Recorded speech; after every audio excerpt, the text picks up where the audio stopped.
It kind of goes places in the blues charts all over the world. We had a top 40 album of the year on the Roots Music Report Blues Albums of 2024. They ranked the top 200 albums. We were number 38. We had a number one hit single called Back to Clarksdale, which is where I go back to write music. We had a number one tune in Mexico, in Germany. We've been on the charts in Australia. On and on it goes. So this is just a crazy thing. Just because this guy I met, Ralph Carter, said, you got to write music. Whew. I'm tired, Rick. That was a long journey. Yes, sir. For those that haven't heard your sound, how would you describe it? Well, it certainly is based in the blues, but it's kind of rootsy, bluesy, swampy, Americana-ish, even country blues, and kind of it's that sound of real people and real stories. It's real kind of music, you know. There's not sampling and stuff. We make this music, and it's the real sound that comes up out of the ground. And all of the songs, I put together with Ralph and my co-writers in Clarksdale, Mississippi. That's where it comes from. So that's the feel we want, of that real coming up out of the ground music. Thank you for that. How did the experience in Muscle Shoals change you? Well, in many, many ways. I went in there so naive. I'd recorded a couple of albums with our cover bands, but these were covers, right? You go in, you turn on the equipment, and you play a song. But this was real, real making a record stuff. How it changed me is I did not understand the importance of a producer, Ralph Carter, who said, Chris, he also co-wrote 8 of the songs with me. He knew what those songs needed to sound like, and he knew what the drums needed to sound like, the piano, the Hammond organ, the guitars, the slide guitar, all of the instruments. And what a maestro he was. So that changed me in realizing that, if you have a talented producer and you have good music, and then you have amazing musicians. We got put together as a studio band. We weren't out playing. Nobody had ever heard us play. These songs had never been played before. Ralph and I recorded demos on my iPhone. That's how those songs existed. He wrote up some charts and sent the guys the iPhone demos, and we met in the studio on a Monday morning. Friday afternoon, we walked out of there with our album. I mean, I just met these guys. And so it changed me because I realized just how talented these session musicians like Justin Holder and Brad Kuhn and Eric Deaton, all these guys are, to come in and make from nothing songs that didn't exist. And I'd never sung them before. I sang them in my car with the iPhone. I mean, I had the demos. That's all I did. I mean, I didn't know what they would sound like.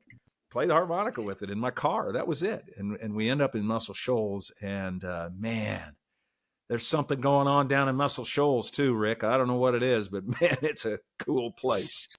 Something in the air. Oh, you were writing songs to clear your mind. I think maybe it was cathartic. What were you trying to clear away?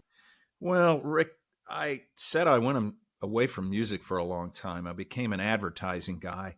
I was kind of a fun-loving guy and had a lot of fun in college and kind of made okay grades and got out of there. And my dad was like, hey, make C's in college. And I followed his advice. I pretty much made C's. Never thought about what I was going to do because I was having too much fun.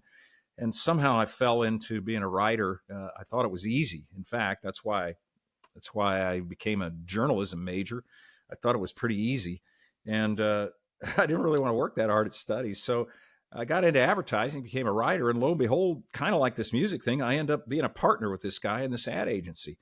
And after a few years, he decides he don't want to be an ad guy anymore, and he leaves. And I remember saying to him, and the agency wasn't doing very well. We had a handful of people, 8 or 10, 6 or 8 people, 10 people. I don't know what it was. We weren't making any money. I'm not even sure I was getting a paycheck. And he says, he owned most of the company. And he says, well, I want to leave. And he said, well, I want you to take over the company. I said, well, I hope you don't think I'm going to pay you anything for that stock because it's not worth anything. He goes, oh, I know that. He goes, I just want you to take it. So he wanted to get out from under the thing. So I, foolishly enough, said, okay, I'll take your stock. And there I am. I don't know how old I am, 27 years old or something. I own this advertising agency. We're losing money. I don't get a paycheck. and it kind of snapped my head back, and I became real serious about it, and then I became too serious about it. You know what I mean? And I worked too hard, and I became successful in certain ways, and I became not successful in other ways, probably outside of business. We were pretty good at it, and kind of lost my focus, you know. And you said clear your head. I'm not sure music brought me back, but it helped kind of bring me all the way back. But I got to be about 40 years old, and I was like, you know what? I don't want to do this a single day longer. You know, I had just run so hard for so long to try and be successful. And, you know, I guess by the measures that people look at, I was, but I sure didn't feel like it. I wasn't in good shape, and I didn't do anything stupid. You know, some people do stupid things. No, but I wasn't good. You know, I was a depressed guy, and I started to climb out of that hole, you know. And I got a book here. It's called As a Man Thinketh, that I read on my 40th birthday. I don't know if you've ever read As a Man Thinketh, but it's a great book by James Allen that says, you know, you will be what you will to be. And I had become kind of a bitter guy. I worked too much. Everybody kind of irritated me, and I felt like the world owed me something. And that book turned me around. It's like, wait a minute. You think you're so smart, so successful, and all this stuff. Then why don't you fix yourself? And so, you know, it started there, and I've made a comeback. I've been making a comeback for 20 some odd years from there to here, and got involved in music. I have a friend who's a psychologist. He said, well, Chris, you've got this Christopher Wyze guy as one of your, as you know, that's one of your beings. And then you have your alter ego, Chris Worthwine. That's my real name. That's my business guy name. He tells me that's my alter ego. And this guy right here, Christopher Wyze, the musician, the songwriter, he says that's the real guy I know. So isn't that wild? It's crazy. What a journey. That is. No kidding. Along the way, you must have had some notable mentors who shaped your ability as a storyteller. Take the next 3 or 4 minutes to thank a couple of those mentors.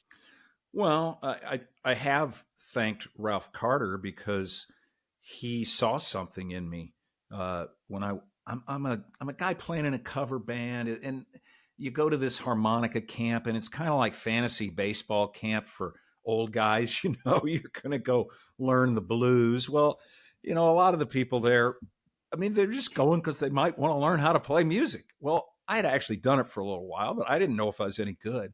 So, you know, he saw me there and said, hey, man, I don't know if you know this, but you can do this. And I don't think I did know that.